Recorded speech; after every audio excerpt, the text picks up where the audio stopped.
Big boss 10కి top 15 అగ్ని పరీక్ష కంటెస్టెంట్లు ఎంతమంది వెళ్ళబోతా ఉన్నారు? అసలు కన్ఫామ్ అయింది ఎంతమంది? ఎంతమంది పర్ఫార్మెన్స్ చేశారు? కన్ఫామ్గా ఇది పక్కా అప్డేట్ అని నేను క్లియర్ కట్గా ఇస్తా ఉన్నాను. దీంట్లో మీకు ఎంతవరకు నమ్మబుద్ధి అయితే నమ్మండి. వీడియో నచ్చితే లైక్ చేయండి. సో వీడియో లేట్ చేయకుండా అప్డేట్స్కి వెళ్ళిపోదాం first. So hey guys, this is mister పండు 2000. Welcome back to the new video. So ఈ వీడియోలో ఏం లేదు, సింపుల్గా చెప్పాలంటే అగ్ని పరీక్ష బిగ్ బాస్ 10 హౌస్లోకి ఎవరు వెళ్ళబోతా ఉన్నారు? ప్రజెంట్ అయితే 15 మెంబర్స్ ఉన్నారు. 15 మెంబర్స్ హౌస్లో తీసుకునేది ఫస్ట్ 6 మెంబర్స్నే, కానీ వైల్డ్ కార్డ్స్ కూడా ఇద్దరిని పంపించే ఛాన్స్ ఉంది. ఓవరాల్గా 8 మెంబర్స్ వెళ్ళే ఛాన్స్ చాలా చాలా చాలా హై. సో అలా 8 మెంబర్స్ ఎవరు వెళ్ళబోతా ఉన్నారు, ఎవరు పర్ఫార్మెన్స్ చేశారు, ఆ 8 మెంబర్స్లో కన్ఫర్మ్డ్ ఎంతమంది, ఇంకెంతమంది హోల్డ్లో ఉన్నారు? హోల్డ్ అంటే ఏదో టాప్ 15 కాదు, బిగ్ బాస్ హౌస్లోకి అడుగు పెట్టడానికి ఎంతమంది కన్ఫర్మ్ అయ్యారు, ఎంతమంది హోల్డ్లో ఉన్నారు, ఎంతమంది ఇంకా పెండింగ్లో ఉన్నారు, ఎవరు మంచిగా పర్ఫార్మెన్స్ చేశారు, పర్ఫార్మెన్స్ని బట్టి తీసుకున్నారా, రికమెండేషన్ బట్టి తీసుకున్నారా, బయట ఫాలోవర్స్ పెరుగుతూ ఉన్నారని తీసుకున్నారా, ఫ్యాన్ పేజెస్ ఎక్కువ ఉంటా ఉన్నాయి, వీళ్ళ దగ్గర నుంచి కంటెంట్ ఎక్కువ వస్తుంది, వ్యూవర్షిప్ ఎక్కువ వస్తుంది అని చెప్పేసి తీసుకుంటాను అనేది క్లియర్ కట్గా చెప్తాను. వీడియో లాస్ట్ వరకు చూస్తే చాలా చాలా చాలా ఇంపార్టెంట్గా ఉంటుంది, మీకు అసలు బోరే కొట్టదు. సో ఇంకా లైక్ చేసి సబ్స్క్రైబ్ చేసుకొని వీడియో అయితే చూసేయండి. సో వీడియోలో మాట్లాడుకుంటే బిగ్ బాస్ సీజన్ 10 హౌస్లోకి ఫస్ట్ జరుగుతూ ఉన్న కామన్ లిస్ట్ కంటెస్టెంట్స్ ఎవరు వెళ్ళబోతా ఉన్నారని చూసుకుంటే ఫస్ట్ వెళ్ళబోతా ఉంది కోర్స్ సెలబ్రిటీ కంటెస్టెంట్లు అయినా వాళ్ళకి ఇంకా కొంతమందికి ఇంటర్వ్యూస్ జరుగుతూ ఉన్నాయి. ఆల్రెడీ ఒక 2-3 కన్ఫర్మ్ అయిపోయారు. మన ఛానల్లో పెట్టగానే పెట్టేసి అప్డేట్ రాగానే అప్డేట్స్ కూడా పెట్టేస్తా ఉన్నా. ఈవెన్ మీకు యూట్యూబ్లో అంత చూడలేకపోతా ఉంటే మిస్టర్ పండు 2026 అని ఇన్స్టాగ్రామ్ ఛానల్ ఉంటుంది, దాంట్లో వెళ్ళి చెక్ చేయండి ఒకసారి. ప్రతి అప్డేట్ ఇస్తూనే ఉంటా. సో ఇప్పుడు ముందుగానే మాట్లాడుకున్నట్టు అసలు అగ్ని పరీక్ష సీజన్ 2 నుంచి టాప్ 15 నుంచి ఆ వెళ్తా ఉన్న 8 మెంబర్స్ ఎవరు, అసలు వాళ్ళు చేసిన పర్ఫార్మెన్స్ ఏంటి, వాళ్ళని ఏ బేస్ మీద అగ్ని పరీక్షలోకి తీసుకోబోతున్నారు అంటే నాకైతే ఒక 8 నేమ్స్ వచ్చాయి అప్డేట్. అంటే వీళ్ళే పక్కా హౌస్లోకి వెళ్తారు. ఈ 8 మెంబర్స్లోనే 6 మెంబర్స్ వెళ్తారు ఆర్ 8 మెంబర్స్ కూడా వెళ్తారు. ఇది ఇంకా కన్ఫామ్ అనుకోండి, వాట్ ఎవర్ మీకు వచ్చిన చిన్న హింట్ అప్డేట్ అనుకోండి, బట్ వీళ్ళే పక్కా వెళ్తారని చెప్పేసి నేను అనుకుంటా ఉన్నా. సో చూద్దాం, ఇంకో 2 డేస్లో అది కూడా కన్ఫామ్డ్ అప్డేట్ వస్తుంది. బట్ ఇది మాత్రం వచ్చిన చిన్న హింట్ అప్డేట్. సో దీన్ని బేస్ చేసుకొని మీకు చెప్తా ఉన్నా. ఇందులో ఫస్ట్ నేమ్ వినపడతా ఉన్నది రోహిత్. సో రోహిత్ పేరు వచ్చేసి ఓన్లీ ఏదో ఆడిషన్స్లో వాటర్ కొడితే గమ్మునున్నాడు, పేషెన్స్ అని చెప్పేసి అభిజిత్ గ్రీన్ ఇచ్చాడు, అంత ఓపిక్గా ఎలా ఉన్నాడు అయ్యా స్వామి అని చెప్పేసి కొందరు సపోర్టివ్గా మాట్లాడే వాళ్ళు ఉన్నారు. మళ్ళీ ఎందుకు తీసుకున్నారు అబ్బాయి, ఏం చేయలేదు కదా అని ఒక గ్రీన్ ఇచ్చి ఎందుకు పెట్టారు అనే వాళ్ళు కూడా ఉన్నారు. సో అలా 2 పాయింట్ ఆఫ్ వ్యూ పెట్టే ఆడియన్స్ ఉన్నారు. కాబట్టి అసలు రోహిత్ ఆఫ్టర్ ఆడిషన్ తర్వాత టాప్ 15లో ఏం చేశాడు? సింపుల్గా చెప్పాలంటే ప్రతి టాస్క్లో 100% ఇచ్చాడు. తను 2 times MVP ప్లేయర్ వచ్చాడు, అండ్ ఒక ఓటపిల్ కూడా చేసుకున్నాడు, అండ్ 2 స్టార్స్ కూడా సంపాదించుకున్నాడు. స్టార్స్ అంటే మీకు ఎంత పవర్ ఉంటుందో మీ అందరికీ తెలిసిందే. అండ్ సో అలా మోస్ట్లీ ఓటింగ్ ప్రకారంగా అయినా, జడ్జెస్ తీసుకోవాలన్న ప్రకారంగా అయినా చూసుకుంటే రోహిత్ని అయితే పక్కా తీసుకుంటారని చెప్పేసి కన్ఫర్మ్ వచ్చింది. అండ్ బాయ్స్లో అండ్ సెకండ్ వచ్చేసి అమన్. సో అమన్ ఎందుకు తీసుకుంటారంటే అమన్ ఎంటర్టైన్మెంట్ ఏదైతే స్టేజ్ మీద చేశాడో అదే ఎంటర్టైన్మెంట్ కంటిన్యూ చేస్తూ ఉన్నాడు. ఎవ్రీ టాస్క్ 100% పెడతా ఉన్నాడు. వాట్ ఎవర్ అది గెలిచాడా ఓడిపోయాడా, బట్ స్ట్రాటజికల్గా ప్రతి ఎలా మూవ్ అవ్వాలి, ఎలా చెస్లో ఎలా పాచికలు మూవ్ అవుతామో అలా ప్రతిదీ చేంజ్ చేస్తూ ఉన్నాడు అనమాట. ప్రతి దాంట్లో ఇన్వాల్వ్మెంట్ అయితే ఇస్తూ ఉన్నాడు. పక్క అమన్ మసూద్ అయితే రోహిత్ తర్వాత పక్క బిగ్ బాస్ లోస్లోకి వెళ్తాడు అని చెప్పేసి వచ్చిన చిన్న హింట్. థర్డ్ మిథిలేష్ని ఏ బేస్ మీద తీసుకుంటారు అని చూస్తే తనకు ఫిజిక్ ఉంది, physique in the sense body ఉంది. సో ఆ మెచ్యూరిటీ ఉంది, మాట్లాడే పవర్ ఉంది. అనవసరంగా మాట్లాడతాడా, మీద పడేసుకుంటాడా అనేది హౌస్లోకి వెళ్తే తెలుస్తుంది. బట్ టాస్క్ల విషయానికి వస్తే అగ్ని పరీక్ష స్టేజ్ మీద చాలా మంచిగానే పర్ఫార్మెన్స్ చేస్తూ ఉన్నాడు, కానీ అంత విన్నింగ్ పర్సంటేజ్ అయితే లేదు. బట్ అన్ని దాంట్లో ఇన్వాల్వ్మెంట్ ఉంది, అన్ని దాంట్లో మంచిగానే పర్ఫార్మెన్స్ చేస్తూ ఉన్నాడు, కానీ అంత మరీ విన్నింగ్ పర్ఫార్మెన్స్ వరకు అయితే లేదు.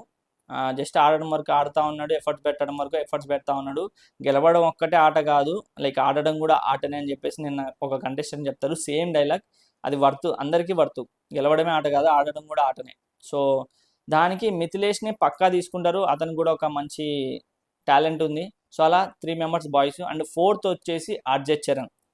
ఏంటి బ్రో ఒక రీల్ పెట్టేసావు, ఏం చేయట్లేదు, స్టేజ్ మీద ఏమో పర్ఫార్మెన్స్ చేశాడు, తర్వాత టాస్క్లు ఆడలేదని నువ్వే అంటావు, మళ్ళీ ఇప్పుడు తీసుకుంటారని నువ్వే అంటావు, ఎందుకు తీసుకుంటారు, ఎందుకు ఆడలేదని చెప్పినావు, అంటే నువ్వు తప్పు చెప్తా ఉన్నావా, లేకపోతే బిగ్ బాస్ అని కావాలనే తీసుకుంటా ఉన్నారు రికమెండేషన్ అంటే చిన్న డౌట్స్ ఇవన్నీ క్లారిఫై చేస్తా.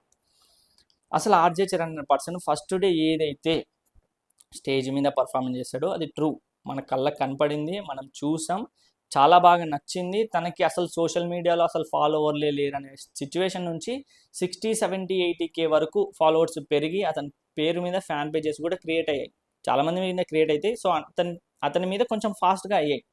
సో ఏ బేస్ మీద తీసుకుంటారని నేను అనుకుంటానంటే తన దగ్గర ఎంటర్టైన్మెంట్ యాంగిల్ ఉంది, ప్లస్ తన దగ్గర రీచ్ ఉంది. అసలు బిగ్ బాస్ కావాల్సింది ఏంటి, టీఆర్పీ. లేదు మా మామ కొడుకు వచ్చాడు తీసుకుంటా, మా అన్న కొడుకు వచ్చాడు తీసుకుంటా, మా తమ్ముడు కూతురు వచ్చింది తీసుకుంటా అన్నాడు బిగ్ బాస్. ఎవరి దగ్గర వైరల్ అయ్యే కంటెంట్ ఉంటుందో వాళ్ళని తీసుకుంటాడు.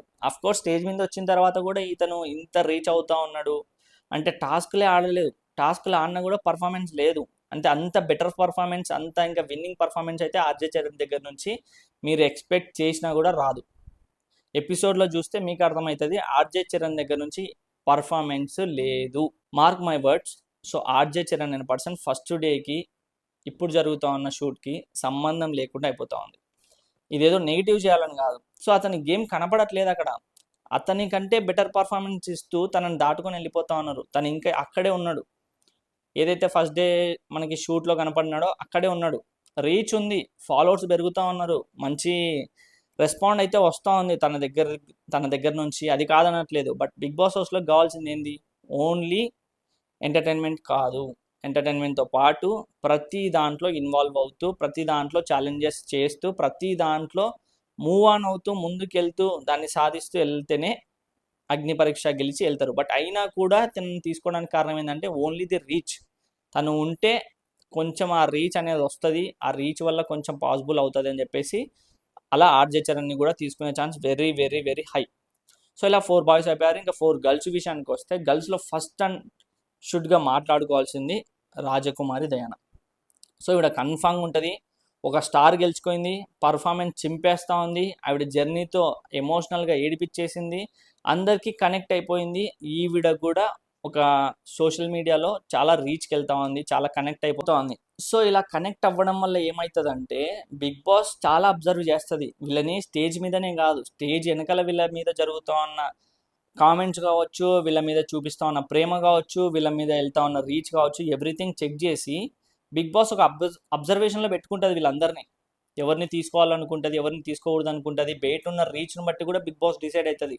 సమ్ టైమ్స్ ఓట్స్ వాల్యుబుల్ అయినా కూడా sometimes Bigg Boss decisions కూడా చేంజ్ అవుతూ ఉంటాయి. సో అలా వీళ్ళందరినీ ఒక కన్నేసి పెడుతుంది బయట కూడా, వీళ్ళ మీద ఎలా రెస్పాండ్ అవుతూ ఉన్నారు బయట జనాలు, వీళ్ళ మీద ఎలాంటి రీచ్ వస్తూ ఉంది అన్నీ అబ్జర్వ్ చేసి ఆ తర్వాత డిసైడ్ అవుతాడు. సో అలా రాజకుమారి గారి మీద కూడా చాలా మంచి రెస్పాండ్ ఉంది బయట ఆడియన్స్కి. సో అలా రాజకుమారి గారు కూడా స్టార్స్ గెలిచారు, గేమ్స్ ఆడారు, సో చాలా మంచి పాజిటివ్ యాంగిల్లో ఉన్నారు. సో అలా ఆవిడ కూడా వెళ్ళే chances are very high. Second చూసుకుంటే ఝాన్సీ, సింగర్ ఝాన్సీ అంటారా, రైతు బిడ్డ అంటారా, లేకపోతే కష్టానికి ఇంకో పేరు ఝాన్సీ అంటారా, వాట్ ఎవర్, బట్ ఝాన్సీ మాత్రం ఇప్పుడు ఆడిన అన్ని టాస్కులలో ఒక టాస్క్ కూడా ఓడిపోలేదు, ప్రతి టాస్క్ గెలిచింది, తన పవర్స్ కూడా గెలుచుకుంది, ఆ పవర్స్ యూజ్ కూడా చేసింది, సో ఓట్ అప్పీల్కి కూడా చేసుకుంది. సో ఇన్ని పర్ఫార్మెన్స్ చేసిన తర్వాత వీళ్ళందరూ ఒక లెక్క, ఆవిడ ఒక లెక్క. ఎందుకంటే ఆవిడ చిన్నప్పటి నుంచి పొలం పని చేసుకొని వీడియోలు చేసుకుంటూ సాంగ్స్ పాడుకుంటూ అక్కడ పెరిగిన నేచర్కి ఇక్కడ వచ్చి సడన్గా చూస్తూ ఉన్న నేచర్కి, ఆర్గ్యుమెంట్స్కి చాలా తేడా ఉంటుంది వీళ్ళకి వాళ్ళకి. సో అలాంటి నేచర్లో ఇప్పుడు ఈవిడ వచ్చి స్ట్రగుల్స్ వాట్ ఎవర్ ఆ ప్రాబ్లమ్స్ ఏదైతే ఛాలెంజెస్ని యాక్సెప్ట్ చేస్తూ ముందుకు వెళ్తా ఉందో దాన్ని అన్నీ అబ్జర్వ్ చేస్తారు. ఈవెన్ ఝాన్సీ గారి మీద కూడా బయట ఫాలోవర్స్ చాలా పెరుగుతూ ఉన్నారు, చాలా ఆదరిస్తూ ఉన్నారు. సో ఆవిడ్ని కూడా తీసుకోవడానికి chances are very very very high. దీని తర్వాత తీసుకునేది శాలిని పటేల్. శాలిని పటేల్ ఎందుకు, శాలిని పటేల్ గేమ్స్ వైజ్గా చూసుకుంటే too good. And Shalini Patel ఎందుకు బిగ్ బాస్లో కావాలంటే శాలిని పటేల్ ద్వారా చాలా కంటెంట్ ఉంది బిగ్ బాస్ హౌస్లో. సెలబ్రిటీలతో లింకప్ చేయొచ్చు, సెలబ్రిటీల ఫ్రెండ్స్ అవ్వచ్చు, ఆ ఫ్రెండ్స్ ఇంకొక కామన్ మ్యాన్స్తో కుళ్ళు పడేలా చేసుకోవచ్చు. మీకు ఆల్రెడీ తెలుసు కళ్యాణ్ పడాలా, డీమోన్ పవన్, రీతు చౌదరి, లేకపోతే తనుజ, ఎలా క్రియేట్ అయింది ర్యాపో కామన్ మ్యాన్స్ నుంచి సెలబ్రిటీలకి అని చెప్పేసి. సో అలా క్రియేట్ చేయడానికి శాలిని పటేల్ అనే పర్సన్ కంపల్సరీ కావాలి. దట్టు ఆవిడ స్టేజ్ మీదనే అభిజిత్తోనే ర్యాప్ క్రియేట్ చేసి ఏదో లవ్ స్టోరీ క్రియేట్ చేసినట్టు, ట్రాక్ క్రియేట్ చేసినట్టు అయిపోయింది. స్టేజ్ మీదనే అంతుంటే బిగ్ బాస్ హౌస్కి వెళ్ళిన తర్వాత ఇంకెంత క్రియేట్ అవ్వచ్చు అని చెప్పేసి శాలిని పటేల్ గారు టాస్క్ల పర్ఫార్మెన్స్ అండ్ ఈ యాంగిల్ ఒకటి చూసి బయట రీచ్ను చూసి ఆవిడని కూడా కన్ఫర్మ్ చేసుకుంటా ఉన్నారు. అండ్ 4th లేడీస్లో వచ్చి సృష్టి. సో సృష్టి కూడా సేమ్ టాస్క్ల వైజ్లలో 100% ఇస్తూ ఉంది. తను ఇంకా దేంట్లో తగ్గను అంటా ఉంది. బయట పర్ఫార్మెన్స్ సపోర్ట్ కూడా అట్లనే ఇస్తూ ఉంది. అండ్ సేమ్ ఏ యాంగిల్లో బిగ్ బాస్ శాలిని పటేల్ని తీసుకుంటుందో సృష్టిని కూడా అదే యాంగిల్లో తీసుకుంటుంది. అంటే వీళ్ళని లోపల ఒక టఫ్ ఫైట్ ఇప్పించవచ్చు సెలబ్రిటీలకి అని చెప్పేసి. సో అలా మొత్తానికి 4 గర్ల్స్ 4 బాయ్స్ని తీసుకుంటే దీంట్లో అసలు నువ్వు చెప్పినట్లే బిగ్ బాస్ తీసేసుకుంటుందా, మేము ఓట్ వేయాలా వద్దా బ్రో అనొచ్చు. ఓట్ వేయాలి, కానీ ఈసారి 6 మెంబర్స్ని ఫస్ట్ తీసుకుంటారు. ఆ 6 మెంబర్స్లో 3 మెంబర్స్ని జడ్జెస్ డిసైడ్ అయ్యి వాళ్ళ పర్ఫార్మెన్స్ని బట్టి జడ్జెస్ సెలెక్ట్ చేసి 3 తీసుకుంటారు. మిగతా ఎవరైతే టాప్ 15లో మిగిలి ఉంటారు కదా, 3 జడ్జెస్ తీసుకున్నారంటే మిగిలిన వాళ్ళు ఒక 10 మెంబర్స్ మిగులుతారు. టాప్ 15లో అందరూ ఎలిమినేట్ అవుతూ 10 మెంబర్స్ మిగులుతారు. 10 మెంబర్స్లో మిగతా ఎవరైతే 7 మెంబర్స్ ఉంటారో, అంటే 3 జడ్జెస్ తీసుకుంటే మిగతా 7 మెంబర్స్ మిగులుతారు. ఆ మిగిలిన 7 మెంబర్స్కి ఓట్ అప్పీల్ పెడతారు, అంటే ఓట్స్ పెడతారు. ఓట్ పెట్టిన తర్వాత ఓట్ ఏమని చెప్పేసి అంటారు. ఆ ఓట్ వేసిన ఎవరైతే టాప్ 7 మెంబర్స్లో ఫస్ట్ 3 వస్తారో, అంటే టాప్ 3 వస్తారో ఓటింగ్లో హైయెస్ట్ ఓట్స్, ఆ 3 ఈ 3 తీసుకుని హౌస్లోకి పంపిస్తారు. సో అది మ్యాటర్. 8 ఎందుకు అన్నావు బ్రో అంటే వైల్డ్ కార్డ్ పెట్టే ఛాన్స్ ఉంది, లేదా ముందే 8 మెంబర్స్ని పంపించే ఛాన్స్ కూడా ఉంది. ఎందుకంటే ఈసారి దశావతారాలు అంటా ఉన్నాడు నాగార్జున సారు. సో మరి ఏం జరుగుతుంది ఏంటనేది ఎవ్వరం ఎక్స్పెక్ట్ చేయలేం. సో ఈసారి బిగ్ బాస్ వచ్చేంత వరకు అగ్ని పరీక్ష కూడా చాలామంది ఇంట్రెస్టింగ్గా చూస్తూ ఉన్నారు. ఈసారి ఫస్ట్ సీజన్ చూసినంత కాకుండా టాస్కులు కూడా బీభత్సంగా జరుగుతూ ఉన్నాయి. మీరు అస్సలు మిస్ అవ్వద్దు. ఆల్రెడీ నేను జరిగిన టాస్క్లు అన్ని వీడియోలు నేను మన ఛానల్లో అప్లోడ్ చేసి పెట్టాను. మన వీడియో చూసి ఎపిసోడ్ వచ్చిన తర్వాత చెక్ చేసుకోండి, క్రాస్ చెక్. మన వీడియోలు ఏమన్నా అంత పర్ఫెక్ట్ కాదు అంటే కింద వచ్చి కామెంట్ పెట్టండి. సో ఈ వీడియో ఎలా అనిపించింది కూడా కింద కామెంట్ చేయండి. అండ్ లైక్ చేయడం మర్చిపోవద్దు. కింద లైక్ బటన్ ప్రెస్ చేసి సబ్స్క్రైబ్ చేసుకోండి. బెల్ ఐకాన్ కూడా ఆన్లో పెట్టుకోండి. అప్పుడే మన వీడియోస్ మీకు అన్ని నోటిఫికేషన్లో వస్తాయి. అండ్ ఇంతవరకు వీడియో చూసినందుకు, సపోర్ట్ చేస్తూ ఉన్నందుకు thank you so much. And next వీడియోలో కలుద్దాం. And take care, bye.